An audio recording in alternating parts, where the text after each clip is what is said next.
ಎಲ್ಲರಿಗೂ ನಮಸ್ಕಾರ. ಹೆಚ್ಚಿ ಅಕಾಡೆಮಿಗೆ ಸ್ವಾಗತ. ಇವತ್ತು ನಾವು ಪ್ರಾಚೀನ ಭಾರತದ ಇತಿಹಾಸದ ಒಂದು ರೋಚಕ ಅಧ್ಯಾಯವನ್ನು ನೋಡೋಣ. ಇದು ಇಬ್ರು ಮಹಾನ್ ಚಕ್ರವರ್ತಿಗಳ ಕತೆ. ಒಬ್ಬ ಉತ್ತರ ಭಾರತದ ಅಧಿಪತಿ, ಇನ್ನೊಬ್ಬ ದಕ್ಷಿಣದ ಸಾಮ್ರಾಟ. ಇವರಿಬ್ಬರ ಸಂಘರ್ಷ ಮತ್ತು ಅದರಿಂದ ಸ್ಪರ್ಧಾತ್ಮಕ ಪರೀಕ್ಷೆಗಳಲ್ಲಿ ಪದೇ ಪದೇ ಬರುವ ಪ್ರಶ್ನೆಗಳು, ಇವೆಲ್ಲವನ್ನು ಇವತ್ತು ಚರ್ಚೆ ಮಾಡೋಣ. ಸರಿ, ಬನ್ನಿ. ನಾವೀಗ ಟೈಮ್ ಟ್ರಾವೆಲ್ ಮಾಡಿ ಕ್ರಿಸ್ತಶಕ 7ನೇ ಶತಮಾನಕ್ಕೆ ಹೋಗೋಣ. ಆ ಕಾಲದಲ್ಲಿ ಭಾರತವನ್ನ ಇಬ್ಬರು ಮಹಾನ್ ಸಾಮ್ರಾಟರು ಆಳ್ತಾ ಇದ್ದರು. ಇವರಿಬ್ಬರ ಸಾಮ್ರಾಜ್ಯ ವಿಸ್ತರಣೆಯ ಮಹತ್ವಾಕಾಂಕ್ಷೆಗಳು ಶೀಘ್ರದಲ್ಲೇ ಒಂದು ದೊಡ್ಡ ಸಂಘರ್ಷಕ್ಕೆ ಕಾರಣವಾಗಿತ್ತು. ನಮ್ಮ ಕಥೆಯನ್ನ ನಾವು ಉತ್ತರದಿಂದ ಶುರು ಮಾಡೋಣ. ಇಲ್ಲಿ ಕನೌಜ್ ಅನ್ನೋ ನಗರವನ್ನ ರಾಜಧಾನಿಯಾಗಿ ಮಾಡಿಕೊಂಡು ಆಳ್ತಾ ಇದ್ದ ಶಕ್ತಿಶಾಲಿ ಚಕ್ರವರ್ತಿ ಹರ್ಷವರ್ಧನ. ಓಕೆ, ಈಗ ನೇರವಾಗಿ ಒಂದು ಪ್ರಮುಖ ಪ್ರಶ್ನೆಗೆ ಬರೋಣ. ಇದು ಪರೀಕ್ಷೆಗಳಲ್ಲಿ ಎಷ್ಟು ಸಾರಿ ರಿಪೀಟ್ ಆಗಿದೆ ನೋಡಿ. SDA GK 2011, RSI 2015 ಮತ್ತು ವಾರ್ಡರ್ 2019, ಹೀಗೆ ಹಲವು ಪರೀಕ್ಷೆಗಳಲ್ಲಿ ಕೇಳಿದ್ದಾರೆ. ಪ್ರಶ್ನೆ ಇಷ್ಟೇ: ಹರ್ಷನ ಜೀವನ ಚರಿತ್ರೆ, ಹರ್ಷಚರಿತವನ್ನ ಬರೆದವರು ಯಾರು? ಯೋಚನೆ ಮಾಡಿ. ಹೌದು, ಸರಿಯಾದ ಉತ್ತರ ಬಾಣಭಟ್ಟ. ಈತ ಹರ್ಷವರ್ಧನನ ಆಸ್ಥಾನ ಕವಿ. ಹರ್ಷನ ಆಳ್ವಿಕೆಯ ಬಗ್ಗೆ ನಮಗೆ ಸಿಗುವ ಪ್ರಮುಖ ಐತಿಹಾಸಿಕ ಆಕರವೇ ಈ ಹರ್ಷಚರಿತ. ಈ ಹೆಸರನ್ನ ಚೆನ್ನಾಗಿ ನೆನಪಿನಲ್ಲಿಟ್ಕೊಳ್ಳಿ, ಯಾಕಂದ್ರೆ ಪರೀಕ್ಷಕರಿಗಿದು ತುಂಬಾನೇ ಅಚ್ಚುಮೆಚ್ಚಿನ ಪ್ರಶ್ನೆ. ಈಗ ನೋಡಿ, ಹರ್ಷವರ್ಧನ ಕೇವಲ ಒಬ್ಬ ರಾಜ ಅಷ್ಟೇ ಅಲ್ಲ, ಆತ ಒಬ್ಬ ನಾಟಕಕಾರನೂ ಆಗಿದ್ದ. ಈ ವಿಷಯದ ಮೇಲೆ ಇತ್ತೀಚೆಗೆ ನಡೆದ KEA ಪರೀಕ್ಷೆಗಳಾದ SDA/JRST 2023 ಮತ್ತೆ ವಾರ್ಡರ್ 2019ನಲ್ಲಿ ಪ್ರಶ್ನೆ ಕೇಳಿದ್ದಾರೆ. ಹಾಗಾದ್ರೆ ಸ್ವತಃ ಹರ್ಷನೇ ಬರೆದ ಆ 3 ಪ್ರಸಿದ್ಧ ನಾಟಕಗಳು ಯಾವುವು? ಆ 3 ನಾಟಕಗಳು ನಾಗಾನಂದ, ರತ್ನಾವಳಿ ಮತ್ತು ಪ್ರಿಯದರ್ಶಿಕ.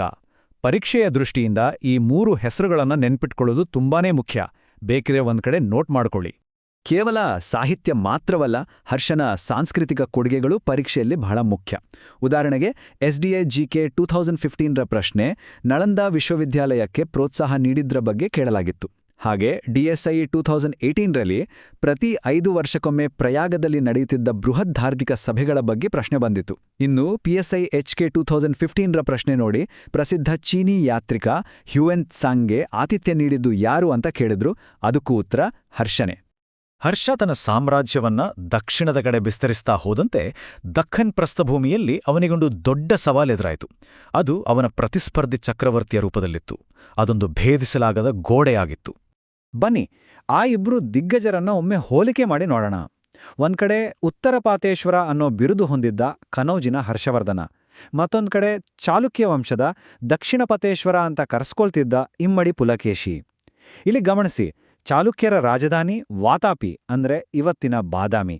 ಇದು CPC HK 2017ರ ಪ್ರಶ್ನೆ. ಹಾಗೆ ಪುಲಕೇಶಿಯ ಬಿರುದು ದಕ್ಷಿಣಪತೇಶ್ವರ ಅನ್ನೋದು CPC HK 2015ರ ಪ್ರಶ್ನೆಯಾಗಿತ್ತು. ಈ ವಿಷಯಕ್ಕೆ ಸಂಬಂಧಪಟ್ಟ ಹಾಗೆ ಈ ಯುಗದಿಂದ ಅತಿ ಹೆಚ್ಚು ಬಾರಿ ಕೇಳಲಾದ ಪ್ರಶ್ನೆ ಅಂದ್ರೆ ಇದೆ. PSI, DSI, PC ಹೀಗೆ ಕನಿಷ್ಠ 6 ಬೇರೆ ಬೇರೆ ಪರೀಕ್ಷೆಗಳಲ್ಲಿ ಈ ಪ್ರಶ್ನೆ ಬಂದಿದೆ. ಹರ್ಷನ ದಕ್ಷಿಣ ದಿಗ್ವಿಜಯವನ್ನ ನರ್ಮದಾ ನದಿಯ ದಡದಲ್ಲಿ ತಡೆದು ನಿಲ್ಲಿಸಿದವರು ಯಾರು? ಉತ್ತರ ಯಾವುದೇ ಅನುಮಾನವಿಲ್ಲದೆ ಚಾಲುಕ್ಯ ಚಕ್ರವರ್ತಿ ಇಮ್ಮಡಿ ಪುಲಕೇಶಿ. ಈ ಗೆಲುವು ಎಷ್ಟು ಪ್ರಮುಖವಾಗಿತ್ತು ಅಂದ್ರೆ, ಅಂದಿನಿಂದ ನರ್ಮದಾ ನದಿ ಈ 2 ಮಹಾನ್ ಸಾಮ್ರಾಜ್ಯಗಳ ನಡುವಿನ ಅಧಿಕೃತ ಗಡಿಯಾಗಿ ಮಾರ್ಪಟ್ಟಿತು. ಇಲ್ಲಿ ಒಂದು ತುಂಬಾನೇ ಕುತೂಹಲಕಾರಿ ವಿಷಯ ಇದೆ. ಈ ಇಬ್ರು ಮಹಾನ್ ಚಕ್ರವರ್ತಿಗಳ ಆಳ್ವಿಕೆಗೆ ಒಬ್ಬ ಪ್ರತ್ಯಕ್ಷ ಸಾಕ್ಷಿ ಇದ್ದ.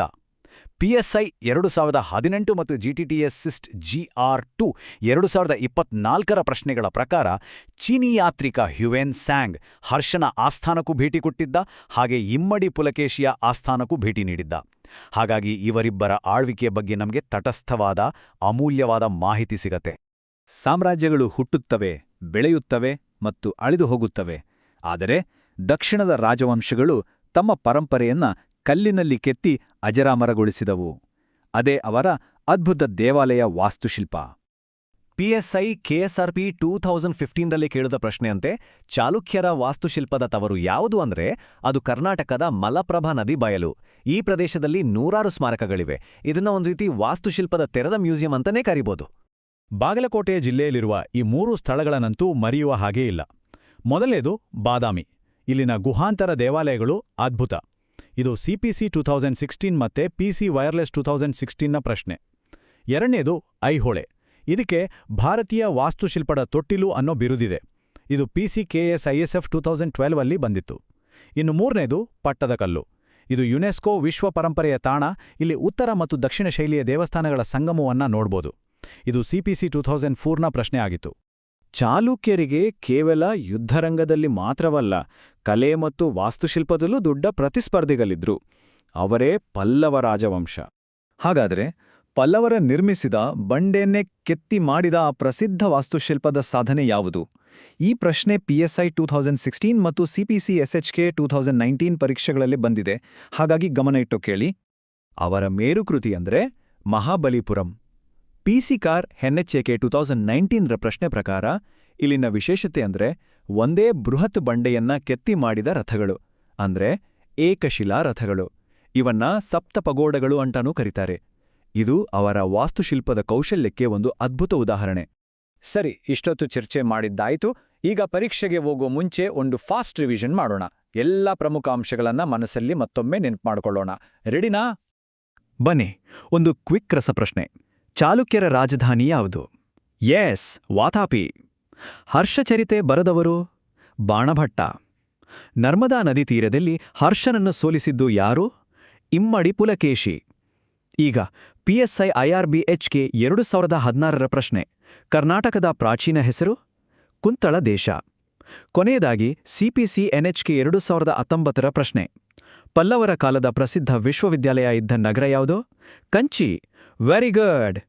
ಓಕೆ, ಕೊನೆಯದಾಗಿ ಪರೀಕ್ಷೆಯ ದೃಷ್ಟಿಯಿಂದ ನೆನ್ಪಿಡಲೇಬೇಕಾದ ಕೆಲವು ನಿರ್ಣಾಯಕ ಅಂಶಗಳು. ಮೊದಲನೇದು ನರ್ಮದಾ ಯುದ್ಧ. ಇದನ್ನಂತೂ ಮರೆಯೋ ಹಾಗೇ ಇಲ್ಲ. ಹರ್ಷನನ್ನ ಪುಲಕೇಶಿ ಸೋಲಿಸಿದ್ದು. ಎರಡನೇದು ಚಾಲುಕ್ಯರ 3 ತಾಣಗಳು: ಬಾದಾಮಿ, ಐಹೊಳೆ, ಪಟ್ಟದಕಲ್ಲು. ಮೂರನೇದು ಚೀನಿ ಪ್ರಯಾಣಿಕರ ಬಗ್ಗೆ ಗೊಂದಲ ಬೇಡ. ಫಾಹಿಯಾನ್ ಗುಪ್ತರ ಕಾಲ, ಹ್ಯುಯೆನ್ಸಾಂಗ್ ಹರ್ಷ ಮತ್ತು ಪುಲಕೇಶಿ ಕಾಲ. ನಾಲ್ಕನೇದು 2 ಕಲಾಪ್ರಕಾರಗಳ ನಡುವಿನ ವ್ಯತ್ಯಾಸ. ಚಾಲುಕ್ಯರು ಕಟ್ಟಡ ರೂಪದ ದೇವಾಲಯಗಳನ್ನು ಕಟ್ಟಿಸಿದ್ರೆ, ಪಲ್ಲವರು ಬಂಡೆಗಳನ್ನು ಕೊರೆದು ರಥಗಳನ್ನ ನಿರ್ಮಿಸಿದ್ರು. ಹಾಗಾದ್ರೆ ಕೊನೆಯದಾಗಿ ಒಂದು ಪ್ರಶ್ನೆಯೊಂದಿಗೆ ಈ ಚರ್ಚೆಯನ್ನ ಮುಗಿಸೋಣ. ಒಬ್ಬ ಚಕ್ರವರ್ತಿ ತಾನು ಬರೆದ ಗ್ರಂಥಗಳಿಂದಾಗಿ ಇತಿಹಾಸದಲ್ಲಿ ಉಳಿದುಕೊಂಡ, ಇನ್ನೊಬ್ಬ ತಾನು ಗೆದ್ದ ಯುದ್ಧಗಳಿಂದಾಗಿ. ಆದರೆ ಕಾಲದ ಪರೀಕ್ಷೆಯನ್ನ ಗೆದ್ದು ಇವತ್ತಿಗೂ ಕಲ್ಲಿನಲ್ಲಿ ಕೆತ್ತಿದ ಕಲೆಯ ಮೂಲಕ ಜೀವಂತವಾಗಿರೋ ಪರಂಪರೆ ಯಾರದ್ದು? ಲೇಖಕರಾಜನದ್ದೋ ಅಥವಾ ಯೋಧರಾಜನದ್ದೋ? ಇದರ ಬಗ್ಗೆ ಯೋಚನೆ ಮಾಡಿ, ಚೆನ್ನಾಗಿ ಅಧ್ಯಯನ ಮುಂದುವರಿಸಿ. ಮುಂದಿನ HGA ಅಕಾಡೆಮಿ ವಿಶ್ಲೇಷಣೆಯಲ್ಲಿ ಮತ್ತೆ ಸಿಗೋಣ. ಧನ್ಯವಾದಗಳು.